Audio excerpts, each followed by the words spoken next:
तुमचं cap round 1 done होऊन जाईल. सीईटी सेल कडून लिस्ट होतात जे काही तुमचे डॉक्युमेंट्स आहेत. रजिस्ट्रेशन कॉलेजेससाठी आहे ते व्हेरिफिकेशन आणि रजिस्ट्रेशन जे की तुमचे कागदपत्र यासाठी यूज केलेलं आहे. हे सेंटर्स आपण वापरतो. नमस्कार विद्यार्थी मित्रांनो, जे नवीन अपडेट आलेलं आहे कालच्या डेटला सीईटी सेल कडून की रजिस्ट्रेशन ओपन झालेलं आहे, जे की बऱ्याच जणांना वाटलं की विद्यार्थ्यांसाठी चालू झालेलं आहे, बट विद्यार्थ्यांसाठी नसून ते स्पेसिफिक कॉलेजेससाठी रजिस्ट्रेशन ओपन झालेलं आहे for SC centre. SC centre म्हणजे काय? Scrutiny centre. म्हणजे आपण ते नोटिफिकेशन बघूया. नोटिफिकेशन आहे instruction for institutes only registration process to apply SC scrutiny centre for CAP process is started for 2026 and 2027. ही प्रोसेस आहे 26 जून ते 2 जुलैपर्यंत. म्हणजेच याच अर्थाने की 2 जुलैपर्यंत तरी तुमचं काही कॅप रजिस्ट्रेशन चालू होणार नाही. हे रजिस्ट्रेशन कॉलेजेससाठी आहे जे की तुमचे कागदपत्र जे काही तुमचे डॉक्युमेंट्स आहेत ते व्हेरिफिकेशन आणि रजिस्ट्रेशन यासाठी यूज केलेलं आहे. हे सेंटर्स आपण वापरतो आणि हे सेंटर्स सीईटी सेल कडून लिस्ट होतात. त्यासाठी आम्हाला सेंटर द्या अशी रिक्वेस्ट कॉलेज सीईटी सेलला करतं आणि तेच स्टुडंट सेंटरचं रजिस्ट्रेशन चाललेलं आहे. ते रजिस्ट्रेशन चालल्यानंतर ते रजिस्ट्रेशन चालेल 2 तारखेपर्यंत, जे की एक्सटेंड होऊन 5 तारखेपर्यंत जाईल.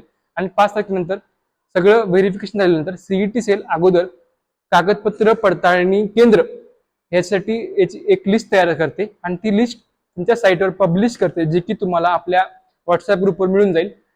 ती लिस्ट तुम्हाला सीईटी सेल देते आणि तुम्ही तुमच्या जवळचं कोणतेही इंजिनिअरिंग किंवा फार्मसी कॉलेज असेल तिथे जाऊन ते कागदपत्र रजिस्ट्रेशन करून व्हेरिफिकेशन करून घेणं गरजेचं आहे, जे की तुमच्या पुढील कॅप राउंडसाठी तुम्ही एनरोल होताय.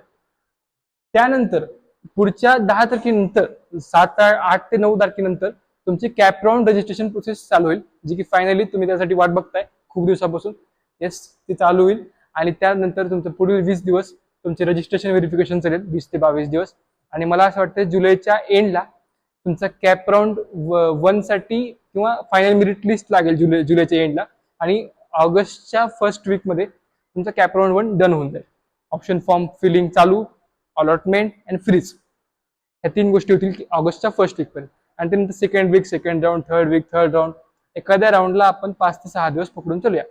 3 दिवस ऑप्शन फॉर्म भरण्यासाठी, 1 दिवस सुट्टी, 1 दिवस अलॉटमेंट आणि 3 दिवस फ्रीजिंगसाठी, असं 6 दिवस एक पकडून चलूया आपण. ठीक आहे.